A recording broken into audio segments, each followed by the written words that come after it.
चलिए आज समझते हैं फिजिक्स का एक महत्वपूर्ण थ्योरी जो एग्जाम के पॉइंट ऑफ व्यू से बहुत ही इम्पोर्टेंट है। उसके बारे में सत्यापित करते हैं कैसे क्या होता है। यानी फिजिक्स का जो पहला है क्लास 10th में वो है प्रकाश का परावर्तन। उस परावर्तन में थ्योरी है F बराबर R/2। उसको हम प्रूव करते हैं। तो प्रूफ है ये तो अवतल में भी हो सकता है और उत्तल में भी होता है, तो लेकिन हम अवतल के लिए हम प्रूफ करते हैं। तो कहता है अवतल दर्पण में सिद्ध करें कि F बराबर R/2 या R बराबर 2F।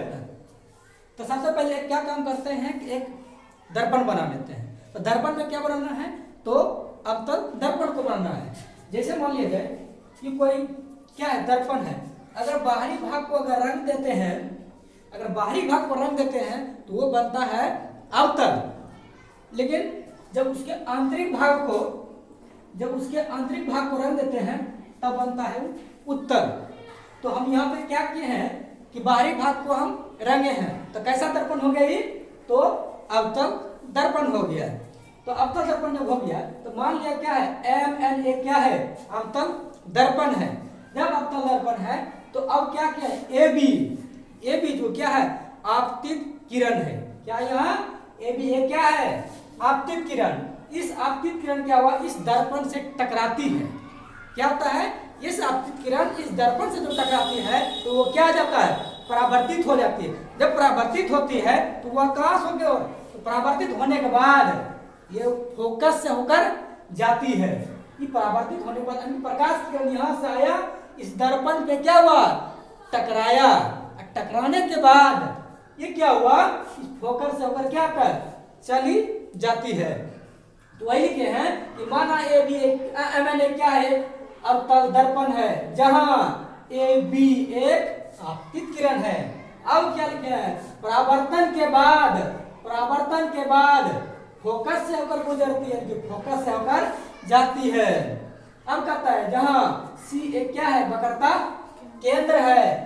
ये C क्या है, वक्रता केंद्र है। अब P क्या है, एक ध्रुव है जिसको हम पोल भी बोलते हैं। अब क्या जानते हैं कि PF क्या है, एक फोकस दूरी है। यानी कि PF को हम मान लिए क्या है F है, और CP ये क्या है, वक्रता केंद्र की दूरी है। इसको हम क्या मान लिए R। अब हम जानते हैं प्रकाश के परावर्तन के नियम से। प्रकाश का परावर्तन का नियम क्या कहता है, यानी कि आप पहला प्रकाश का परावर्तन का 2 नियम, कितना नियम, 2 नियम।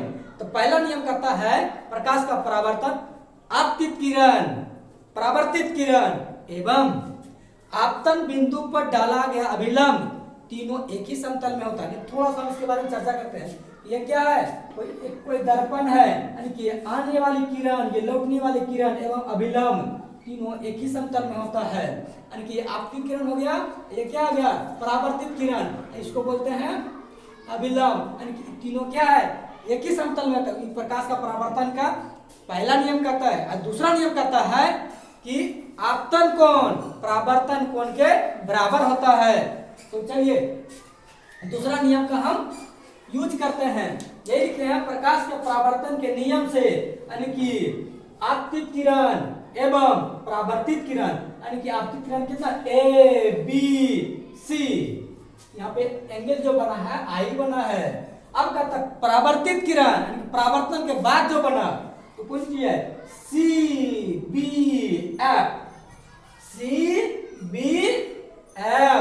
यानी कि इसका मतलब हुआ आपतित किरण मतलब क्या हुआ, आपतन कोण ये I। अब क्या परावर्तित किरण, परावर्तन कोण क्या हो गया, एंगल R।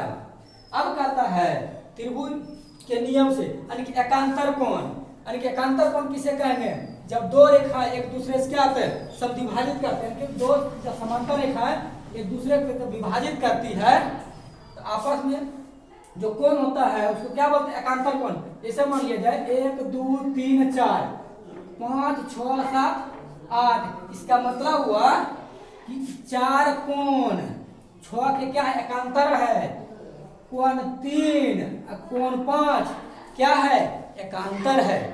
तो उसी का आधारित पे यहाँ किए हैं कोण ABC, एकांतर कोण कितना हो गया बी सी एफ, ये क्या है? एकांतर कोण। तो जब एकांतर कोण हो गया, इसमें क्या हो गया? दो कोण आपस में बराबर। जब दो कोण आपस में बराबर हो गया तो कैसा हो गया? वह त्रिभुज क्या होगा? समद्विबाहु। तो दो कोण बराबर तो मतलब दो भुजा में बराबर। जब दो भुजा बराबर मतलब कैसा त्रिभुज हो गया? वो समद्विबाहु त्रिभुज हो गया। अब चलते हैं क्या, जब समद्विबाहु त्रिभुज हो गया मतलब क्या होगा? ये बी एफ, ये बी एफ बराबर कितना हो गया? सी एफ सी के, या तो सी एफ, बी एफ बराबर किसका है? C F. अब क्या जानते हैं? यदि P, ये जो P है धीरे धीरे कहाँ करता है? ये B जो है इस P के अगर नजदीक लाते हैं तो जब इस एक समांतर रेखा है ऐसे का मान लिया जाए, ये कोई क्या है? दर्पण है। और यहाँ से क्या है? एक मध्य,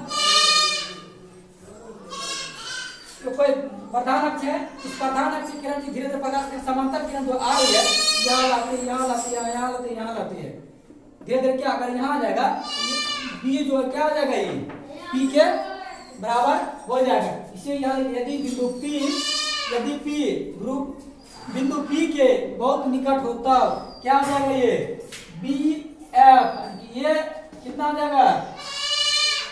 एफ के बाद पी एफ के क्या हो जाएगा? ये बराबर हो जाएगा। जब ये बराबर हो जाएगा, बी एफ किसके बराबर है?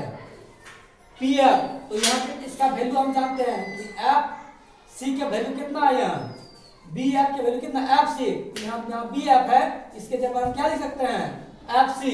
और कितना हो जाएगा? ये पी एफ। तो समीकरण कहाँ से किया है? ये काम समीकरण 1 से।